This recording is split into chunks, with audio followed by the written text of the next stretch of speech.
Ikaw, pinagsabihan na kita pero hindi ka nakinig. Dapat nagjajakol ka lagi sa kwarto mo, hindi sa banyo.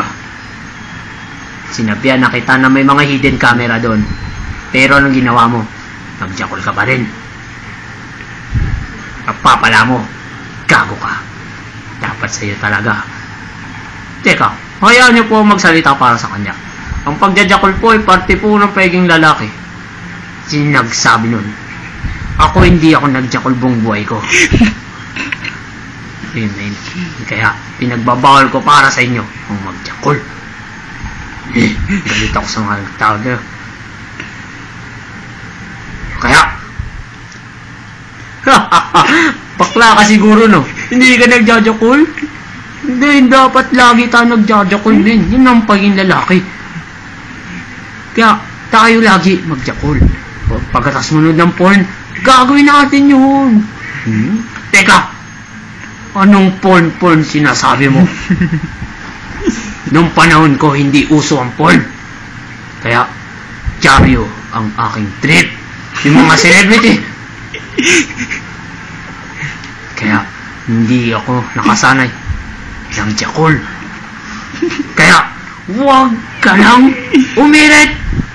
Teka, hayaan na po ang magsalita. Ako rin po naman ay nagjakjakol, pero doon lang po sa may ibang bahay.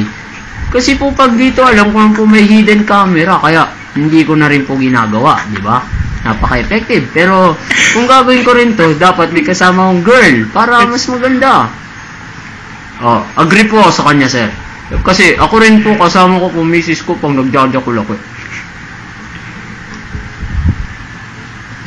Kung kayo po, siguro po masabi ko, bading kayo. Sino bading? Ako? Bading? Yung sinasabi ko lang po yun. Kasi po, nasabi nyo kanina, hindi kayo nagjajakol. Pero lalaki po kayo. Ano pong gusto nyo palabasin? Hindi kayo lalaki.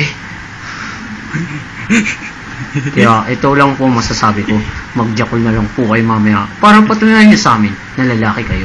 At makukuha rin namin kayo sa handycam. Kaya kung ako sa'yo, sir, jajakol na rin ako. Good idea.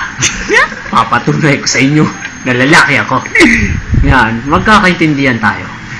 Kaya, kasunduan natin yan. Mamaya, jajakol ka. Para patunay mo sa amin lahat na lalaki ka nga talaga.